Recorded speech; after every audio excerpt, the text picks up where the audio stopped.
आजचा दिवस आहे 26 जून. आपण अँटी ड्रग्स डे साजरा करतो आहे.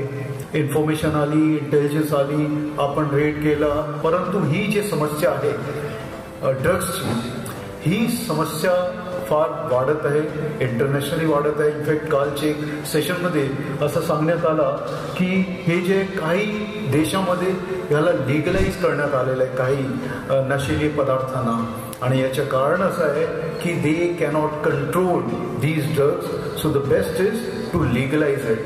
हे जे असं होत चाललेलं आहे तर तो फार घातक आहे आपल्या देशासाठी. तर त्याच्यासाठी आपला एक प्रयत्न सुरू झाला होता मागच्या वर्षी, आणि सुरुवातीला आपण असं ठरवलं की आपण अवेअरनेस करू ह्या मुद्द्यावर.